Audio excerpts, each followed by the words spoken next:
Start streaming. Look at what this is. It is a giant box of, who knows what this is? It's the TriStar tester. I'm trying to do this one-handed. Look at that. There's about 100 of these that are left. Maybe 70 are left. Yeah, woo, it's the TriStar tester. You can order your TriStar tester if you haven't already, and it will ship right away. So those are finally in. Everybody that had pre-ordered or back-ordered one of these, we have gotten these shipped out to all the pre-orders, so you should have your tracking number, and it should be in the mail any minute. Let me see if I can close that down. All right, let's do a quick repair before my kids get back from robotics. What I wanted to show you was this iPhone 7 Plus here that has a bad case of technician damage from going to get a simple charge port job at a U-Break iFix somewhere in the South. So let's throw them under the bus, shall we? And let's see what happens when we try to boot this phone. All right, so here's what it looks like right now. So we'll go ahead and connect DC power supply. And I wanted to do this for a reason, and that is because there's a whole lot of see hot, replace hot in the Plz Bro world. So what do I mean by that? I mean, people, use all of the fancy thermal cameras and look for something that gets hot without testing to see what is going on, whether or not there's a short, what line is short, what are the possible reasons the line is short, and kind of using that sort of level of thought to help troubleshoot short. So I don't want you guys to do any see hot, replace hot. So let's go ahead and boot this phone. So I've plugged it into DC power, and the screen has come on, and we're watching over here. What does it look like? Now that current consumption looks a little bit high. That is higher than normal. It's booting. It looks like it's active. Things are turning off and on, but look at that. It's going like well up over 2 amps. That's abnormally high. I still see the Apple logo. It still looks like it's booting, but we can guess that there's something up with this phone. And the history with it is that it went for a simple charge port replacement because of a broken off port. So it had just physical damage to the charge port. Had the charge port replaced, and then ever since then it has had an overheating problem. So here it has booted all the way up, so we can see, let's look down, here's the phone. We can see that it has booted up. We could enter the passcode. It has touch, and it is hanging out. But this current draw on DC power is too high. Now let's touch it, and let's use the good old finger method, or my favorite, the face method. That is hot. That is hot. Now when I booted this a few times before, I noticed that, I'm going to take this off. When I booted it before, I noticed that it would actually get that overheating warning. So something is up. It definitely has a short somewhere. Let's see if, I can't see this, is too tiny anymore. Let me see if I can embiggen my little window over here. Let's see, so that I can read what you guys are saying. Make it be old lady size. Glad to see you were in the CBC documentary on Apple's beep-ery. Briefly, yeah, I met Alex from CBC when we were at the Right to Repair stuff.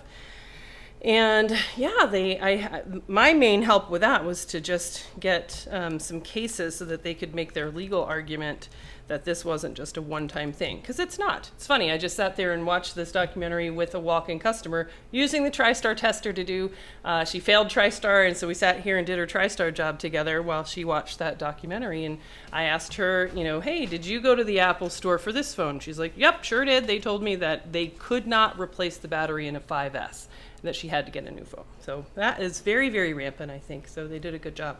All right, back to this phone.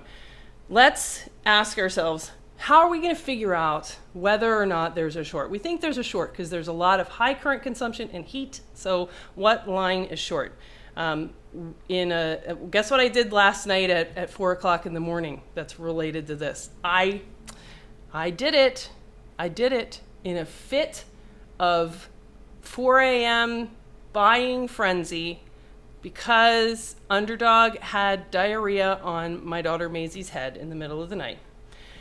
In a fit of rage, couldn't fall back to sleep. And I ended up reading some forum stuff. I bought a thermal camera. I actually bought 2 thermal cameras, one for me, one for Mark. We're going to put them head to head next week, so stay tuned for that. And we're going to do a head to head comparison of our favorite methods of freeze spray, the cheap stuff, your face for short detection, versus the Seek with a macro lens, the Seek Compact Pro thermal camera with the macro lens, which I think is going to be the affordable hit, versus one of the expensive ones. So then we got the FLIR ETS 320. So we're going to put all those head to head and see what's up. But before we do that, before we start using thermal cameras at iPad Rehab, I want to make sure that we stamp out this see hot, replace hot nonsense. All right, so what are we going to do for this phone? For this phone, we are going to see what gets hot under the microscope. So let's drag up our microscope here.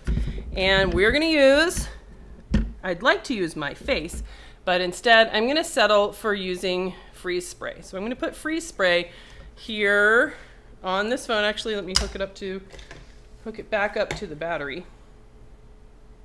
All right, where's my other window? All right, here we go. Hello from Romania. Yes, everybody really support the right to repair. I know it seems like one of these, like, yeah, right to repair. Aren't you guys always, how long has that been going on? Isn't that stuff getting voted down? It's not getting voted down. There is nothing that has actually come up for any kind of vote. So there's been intense lobbying, but so far, there's never been a vote. Just a failure to get enough like squeaky wheels yammering about, hey, we really want you guys to do something about this, to actually be the one piece of legislation that the legislators decide to tackle in any one session. So it really is important to just kind of let them know, yeah, we want you guys to put some priority on this and actually decide what we're going to do here. All right, so nothing beats the cheeks, wrist, and lips, except for the ball sack. Yes, I agree. All right. So we're going to see what gets hot with the ye old super cold method. All right, so this we're going to use a little bit sparingly. Everything is cooled down, and I am going to make an icy tundra. Freeze spray method is fun. It's generally quick. And, I use it all the time because it's all right here. I don't have to have any fancy, expensive equipment. And it's generally really, really good. All right, so now I'm going to prompt to boot. Prompt to boot, check my DC power supply. I see heat. What is getting hot? I see the Apple logo. That phone is booting. What is getting hot? What is getting hot? All right, so it's pretty clear that what's getting hot is the PMIC, the power management chip itself. This guy right here is getting hot. So see hot, replace hot. That's the problem because that's getting hot. No, so I want to be crystal clear that the power management chip is almost never going to be the problem when there's no water damage and when it's underfilled. So the only way that this power management chip itself could actually be a failure point is some kind of electrical damage. And in the iPhones, especially the iPhone 7 Plus, there's no way for it to get electrical damage. In the iPads, absolutely, because the charger communicates directly with the PMIC. But in the iPhones, it doesn't. There's no path. The charger doesn't go to the PMIC, so it can't really get electrical damage. There's no mechanism. What about drop damage? Yes. So if you have a serious enough drop that you can fracture, like crack, like sledgehammer, chisel the actual chip, then you can get PMIC damage in the iPhone 7 Plus or one of these other sort of late models. But in the absence of that, there's no mechanism. Water can't get under there. And there's no, there's none of this like, well, maybe it gets really hot. Nope, it can withstand all of that. So the only mechanism for failure is physical crack. So should we replace the PMIC? Hells no, because we have a shorted line. We don't even know what line is short right now. First, we have to figure out the shorted line, and then we have to figure out what's the most likely reason that that line is short.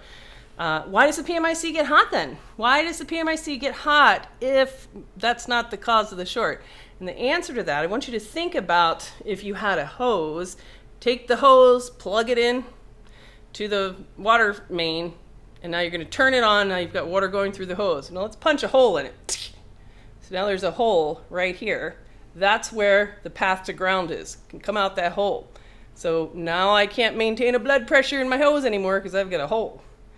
If I were to take that hose and kind of put a little place of really high resistance, if I were to bend it right there, then even though the path to ground, the short, is over here, I would get heat here at the part that has the highest resistance.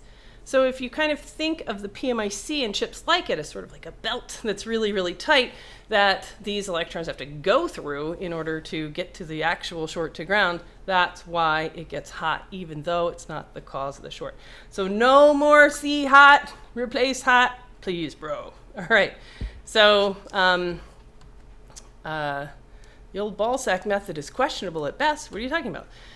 All right, is the board getting hot and then freezing it causing shock issues? Well, we're not freezing a hot board. We're only putting freeze spray on a cold board. But yeah, you're right. You don't want to just blast freeze spray onto a board that's hot. All right, so now what are we going to do? We're going to do this one more time because it's cooled back down. I'm going to freeze spray this again, and this time we want to really try to ask the question of what line is actually the shorted line, and we're going to use the fact that the PMIC is going to get hot as a bit of a tell. So let's plug it into our DC power, and now prompt to boot. Now let's watch. Let's see that again. Disconnect. Let's see that again. And I want to almost stop the system, like take a video and pause the video. Maybe you guys could do that if you're watching this after the stream is over and find out what is the exact spot that really truly gets hot first. So I'm going to prompt to boot, prompting to boot, prompt. I'm going to be ready to pull that DC power as soon as I see some kind of heat. There we go. Did you see it? Boom, right here in the corner. And it wasn't quite the end. It was a little bit on this side, a little bit around here. So let's look at this big cap and kind of think, you are pointing at the hot spot. So anything kind of in this area is fair game. So from here, let's head over to ZXW and see if we can drill down on what would be that spot. Now let me be clear here for you guys that maybe don't work on these all the time, and flip this board so that it's in the same orientation as it would be on ZXW.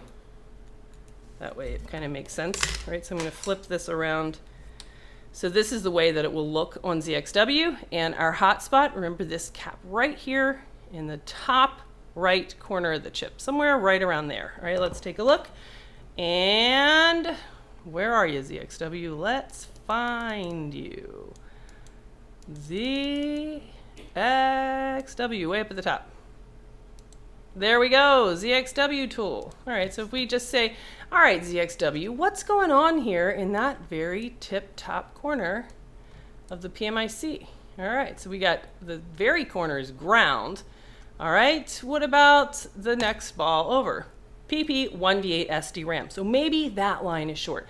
So we can get out our multimeter and we can check right here on this adjacent capacitor and ask the question. I'm in the middle of a stream. I'm gonna hurry up. This is gonna be so fast. You will not even believe how fast this is gonna be. Yes, please do. All right, so let's get out of here as fast as possible because robotics is over. All right, so we're gonna do diode mode. All right, probes together. Let's ask, is 1v8 SD RAM short? So I'm going to put red probe on ground and take a quick diode mode reading. All right, one side is ground. The other side is 0.308. 0.308 on 1v8 SD RAM. That's not our short. Go fish. Back to the drawing board. And we could do this again and again, and to just kind of query all of the lines that are the possible candidates. Are you the shorted line in this area?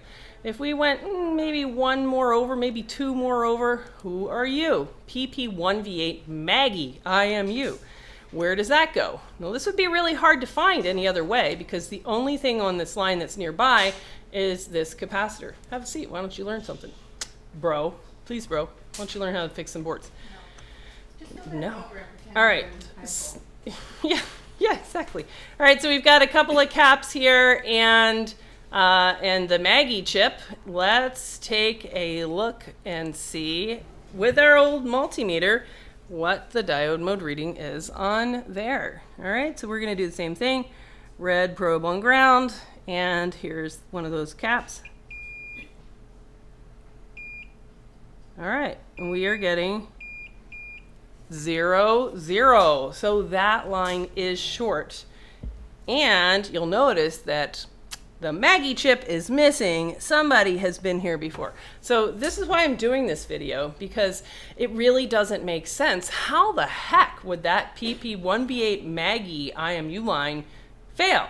It doesn't fail. It just doesn't go bad because it doesn't have a mechanism to go bad. The PMIC can't make it go bad.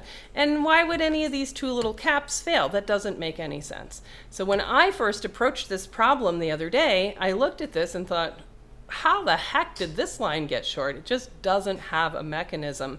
And I was a victim of this short-sightedness. Let's look back over at ZXW. So from looking at ZXW, all right, PMIC, it's not going to be that. That's not the cause of this short. This cap, which I have removed and now replaced, so it wasn't that cap. This cap here, it wasn't that cap, which leaves this chip. Okay, so I took off the Maggie chip and it wasn't the Maggie chip. Well, now this is a resistor. What's on the other side of that resistor? Maggie chip.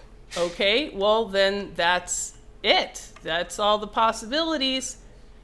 Wait a minute, what's this? So I missed that, and this was my own fault for looking at ZXW to try to save time rather than looking at the schematic where things are just a lot more obvious what these lines do, where they go.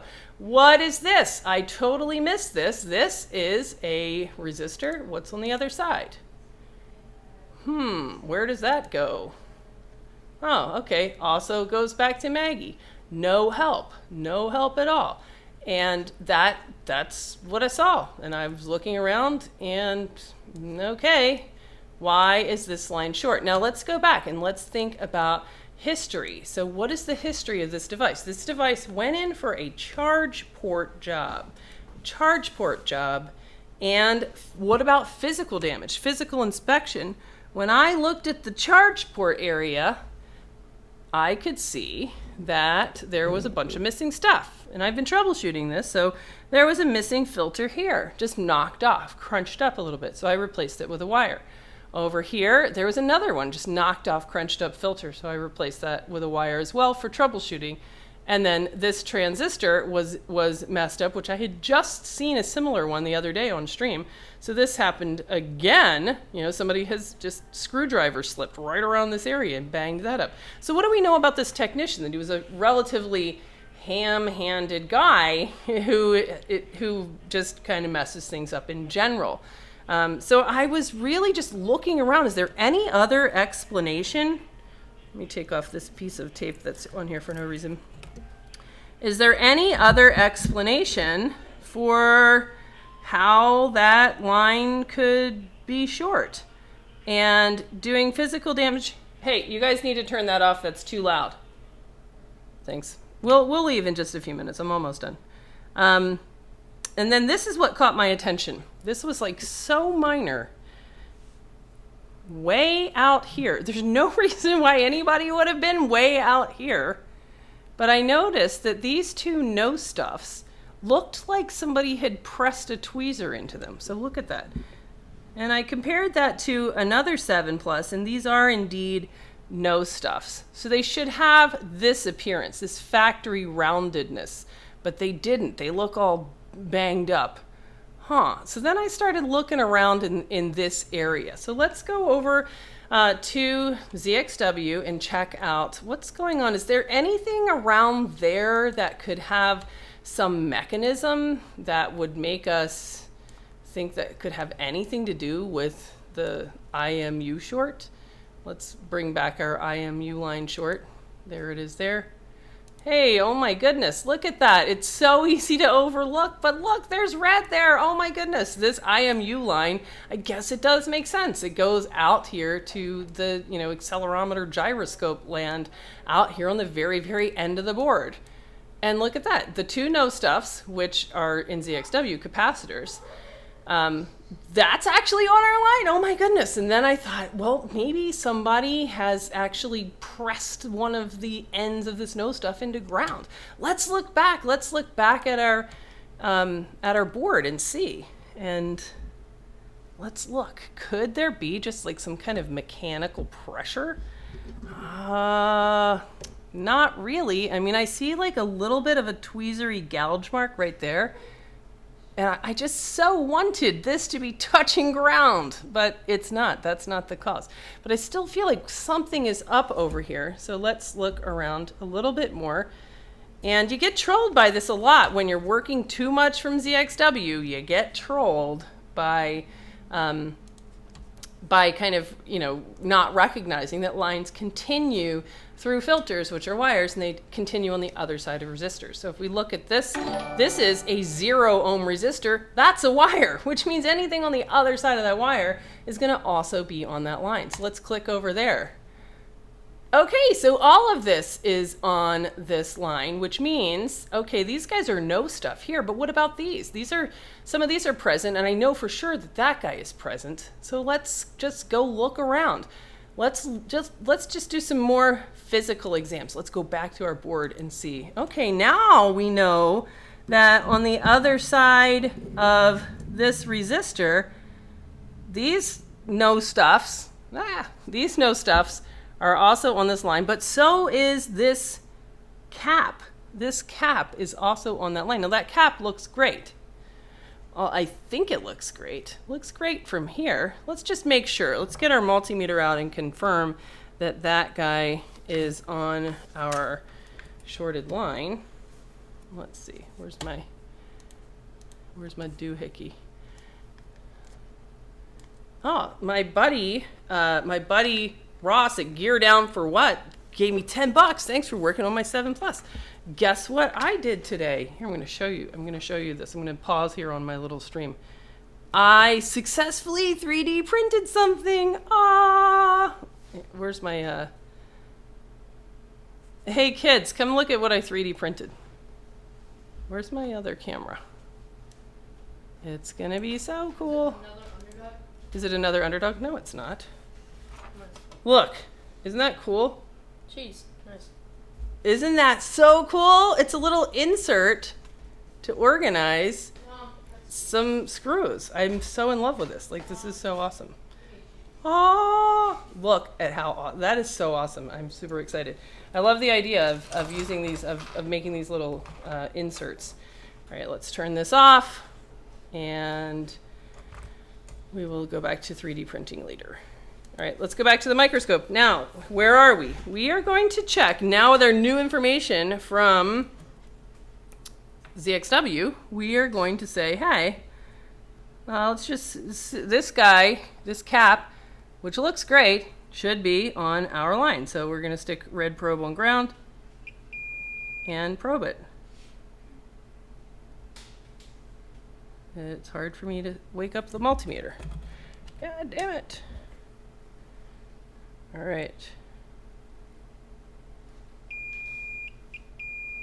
All right, so as expected, that cap is on our shorted line. Now let's look at this as we kind of put together the story of somebody was here who was ham-handed at the charge port, and that same person has touched these no stuffs for no apparent reason. It really doesn't make any sense, you know, unless they're just kind of like getting these, taking the board out, which just there's screws here and they're just shoving things in here. You know, they're just kind of using the wrong tool for the job. Let's look at this cap now, because now this cap is another potential candidate for why we could have a short on that line. Now let's turn this board on its side and look at that cap from a sideways view. And I'm a huge fan of this. This is why I like the articulating stand. Now look at that cap. Now look at that cap. And you tell me what happened to this board. Dun, dun, dun, dun. There you go. This is a case of you break, I fix, you break, and I make it worse. So that's what happened here. Thanks, you break, I fix, for making it way worse. So you break, I fix technician shoved some kind of a tool into the edge of that cap, destroying it. That has created a short circuit on the IMU Maggie 1V8 line that is very unusual short to have, and it's all due to that cap.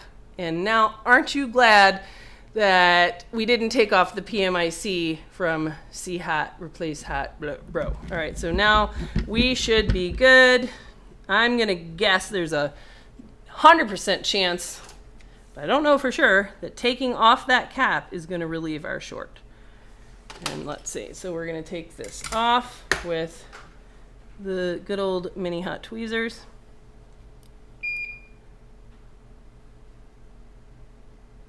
All right, and we're gonna get rid of it. We're gonna mail it back to You Break, I Fix and say, fix this cap, mofo. All right, now let's see what happens if we go back. All right, one side is ground, and now that our Maggie line is 0.467. Yay! Which means that if we go back and look at the original spot we were measuring, we have the same 0.467, which tells us that we have cleared the short, which was the cause of overheating, and now I get to have the fun of correcting my troll, which is I have to replace the Maggie chip and get this phone back working good to go. So let's just see if it boots up with no longer that high current, and then we'll call that a fix. So I will read chat while we put this together. All right, here we go. All right. Ceramic cracked, made it a wire. Absolutely. She's got a 3D printer at home. I have a 3D printer right behind the green screen, and I've been having a lot of fun figuring out how to 3D print. Never done it before. I went to Tinkercad and played around with that. Loving it. So much fun. And I think it's really good. I mean, my kids are kind of at an age where they need to start learning about this stuff, which means I need to start learning about this stuff. All right, I was gonna reball that chip on stream and show you some of the iPad Rehab favorite reballing tools. You don't learn this at school, fam. All right, what is Maggie responsible for?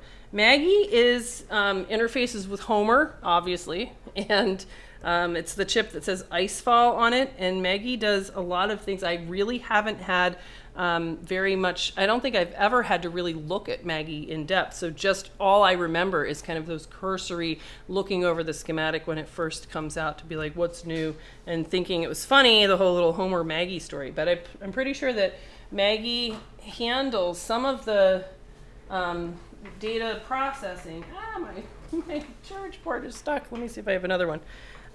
Between like all of the IMU stuff, which is compass, accelerometer, gyroscope, but also I think offloading some of the other I2C bus data processing functions in a more broad sense. All right, let's go check this out. Jess says, there is soldering starter project to recommend. I see some on Amazon. Are they good? Honestly, what I would recommend would be getting a bare board from iPad Rehab Supply. We sell just a 5S bare board. I don't have one around me, but it would be a bare circuit board that has nothing on it. And then get some kind of a donor board and practice taking off components and moving them over. Practice moving over little capacitors, practice moving over connectors. without melting them. So that's something like that I think would be a really good starter project. What do you think, Christy? What would you say would be a good starter project? Sounds like a good project. The ones on didn't we try some of them, or didn't we get some of them? We talked about it. We didn't end up getting. They're all, you know, those tend to be the bigger components. So right, they're less practical for micro soldering, I think. But they could be a fun project if you're just looking for something to do. Yeah, they could be a fun project. I wanted to do the Christmas tree one. We could do that this year. Could do that. All right, so now we've got this thing booting, and now I'm going to show you the DC power supply as it starts to boot up. So now it is back to normal. So that is what your normal DC current consumption. It should go just over 1 for a little bit and then come back down after the phone boots up, but it shouldn't be up at 2.5 or any of that. That is normal looking to me. So I think that we have solved the overheating issue, and this phone has gone back to a normal boot sequence, which makes sense. And I think that that is all we need to know on that one. There it is. And it's hanging out back at a relatively normal, you know, more or less 1 amp. All right, so there we go. Let me see what else is on chat. So I wanted to just have this video out here so that you guys, you know, we could refer back to it. Why not? I saw a post today on iPad Rehab Forum about, you know, like, hey, I used my FluorCam and I saw that Stockholm was heating up, so I took it off. You can't take things off unless your multimeter tells you to. So your multimeter is your short detection tool. All of this heat-based stuff is just helping you use your multimeter and coming up with what line is short. And how short is it? Partial short, full short, what's up? What line is short? And then from there, you need to really strategically think, oh, how I wish that I had done a better job strategically thinking from the schematic, not the shortcut of ZXW, which, you know, is so easy to overlook a line that goes through a filter and then becomes a extension of that line under a different name. I totally missed this cap because I was focused on you know, oh, see red, that's where it's going to be. That's what the only line is. I wish I'd looked at the schematic to see that full range of that Maggie line. Since I'm not familiar with it, I don't work with it very much. Always a good idea to research your line before you pick up the hot air. And if I had done that, then I wouldn't have to reball the Maggie chip and get it back on this board to get this thing fixed. So that's your lesson for you guys today. Don't be a please bro, don't get trolled, and don't see hat, replace hat. Please, bro, don't do it. I'll see you next time.